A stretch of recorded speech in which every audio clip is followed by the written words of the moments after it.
So, on this channel, we talk a lot about animation, short films, and story writing. And yesterday, I went and watched the new Superman movie, and while it was a good movie in the moment, I do feel like I was kind of left expecting more. And so, in this video, I'm going to tell you why I felt like this movie wasn't as good as it could have been. And I'm going to directly compare this movie to my adventures with Superman, the Man of Steel, and even to Thunderbolts, because Thunderbolts kind of introduced their own version of Superman with the Sentry. So without any further ado, let's begin. So before we get into the negatives, let's start with the good about the movie. And the best part about this movie was Superman himself, especially David Corenswet's acting and the portrayal of the colorful and charming Superman. And I have to say this, he is the Superman, and he plays this character with the same charm, if not better than Henry Cavill. Plus, Lois Lane in this movie was also pretty amazing with the whole being all smart and logical. She really acts as the moral pillar on support for Clark, and their chemistry in this movie is probably the best parts of the movie. With that said, that is pretty much it about the good about this movie, if I'm being honest. The villains in this movie are pretty lackluster. The background score of this movie is very underutilized. Biggest nitpick that I have about this movie is the underutilized background score. We have all seen this trailer of this movie, and in the trailer they used an absolute banger of a music. But within the main movie, that soundtrack feels amazingly underutilized. For whatever reason, and I don't know why, it kind of blends within the action sequence and the chaos of the action sequence, but you don't actually feel like the background music is very memorable, making the whole scene be more emphasizing. In contrast to this, in the Man of Steel, from the destruction of Krypton to the pod of Clark arriving to the planet Earth, we really feel the emphasis of the scene, particularly because of the whole background score. Like, I still remember this. You can listen to this background score.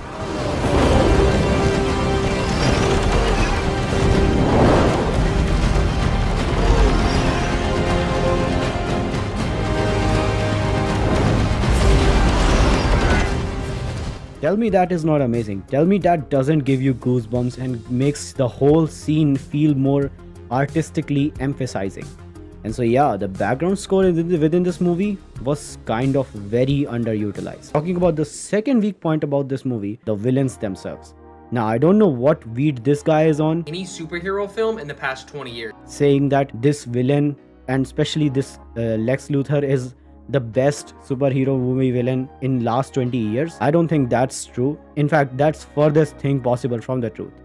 The Lex Luthor in this movie is kind of a very mediocre and generic villain. He is nothing special. If anything, the best part about this movie is Superman, which is fair enough, you know. It's kind of refreshing to see the Superman saving lives first and then actually fighting the villains later. With that said, in this movie, the villains are probably the weakest point. They don't have any depth. You don't see any of their development because you are pretty much into a world where the villains already exist. Not only that, but the things get even worse when you compare this villain to the Man of Steel, General Zod. General Zod had an actual background story. We saw a strong story, we saw his motivations, and we were able to understand him even if he was the villain of the movie. And he was a significantly better villain. If I'm being honest, Lex Luthor was nothing more than a very mediocre villain. Now, the reason why I'm saying that Lex Luthor could have been better is because there is another series that you can watch. It is an animated series, My Adventures with Superman. And in that series as well, we are introduced to Lex Luthor.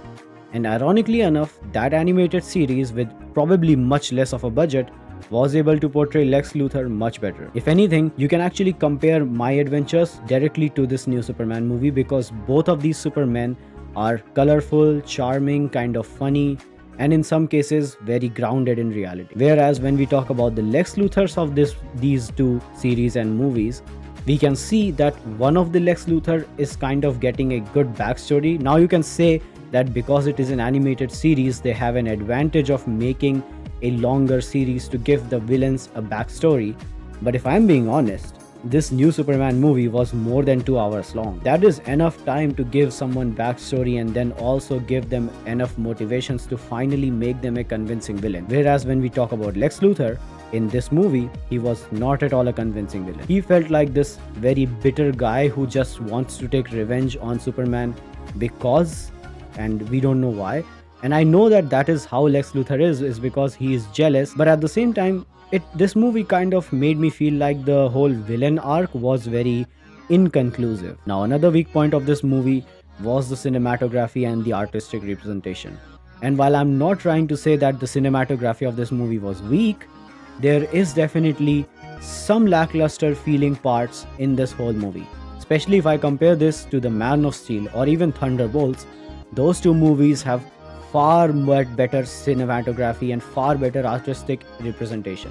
When you watch The Man of Steel, each and every scene feels purposeful. Each and every scene has some impact and feel to it, which this movie was definitely lacking. Even comparing to the Thunderbolts, where Sentry finally first got his powers, he flew into the air, and the whole presentation of that sequence to after when Sentry finally realized his full power, all of those scenes are made amazingly emphasizing just because of the cinematography.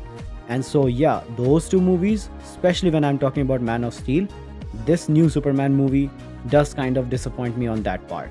And now addressing the elephant in the room, Henry Cavill and David Corenswet. And if I have to pick a better Superman, I will have to say I cannot do so. Both of them are Supermen. Like, if I'm being honest, David Corenswet's Superman's portrayal is absolutely amazing, and so was Henry Cavill's. And I actually have an interesting point. I think that Henry Cavill have played this colorful and charming Superman as well. I also think that Zack Snyder could have just hired David Corenswet to play the Dark Superman. It could have gone both ways. In my opinion, both of these actors are absolutely amazing, and their portrayal of Superman is the best part about the movie. With that said, if I had to pick the second most important character, which is the Lois Lane, we'll have to go with the new Superman movie. The new Superman movie, Lois Lane is a far better and a far more developed character compared to the Man of Steel. In the Man of Steel, Lois Lane kind of felt like the back end of the story, but in this movie, she actually plays a significant role in holding up the morals and in supporting plot. And so yeah, the new Lois Lane is definitely better, but I cannot pick one or the other in case of Superman. So in conclusion, my final thoughts about the movie are that this movie was great, it was very fun, but it was fun in the moment. It was like the new Kung Fu Panda movie. You would like it, but you would like it only in the moment, and it will not leave an impact or at least a memorable lasting emphasis on you after you have watched the movie. In case of Man of Steel, I'm being honest here, I have watched the Man of Steel in the hall as well, and I was left feeling goosebumps even after I left the hall after watching the movie. And so yeah, the movie is great. If you are wondering you should go and watch it, I would say yes, you should definitely watch it. And if you are going to watch it in cinema, you should watch it in 3D. Highly recommend it, because it has some really good visual effects and spectacles that are much better in 3D. With that said, I would like to conclude the video. I do have a final suggestion though, is that if you really want to look at a comically somewhat accurate Superman who is positive, then go and watch the series of My Adventures with Superman. It's an absolute gem that most people are sleeping on. With that said, I hope you have a good one.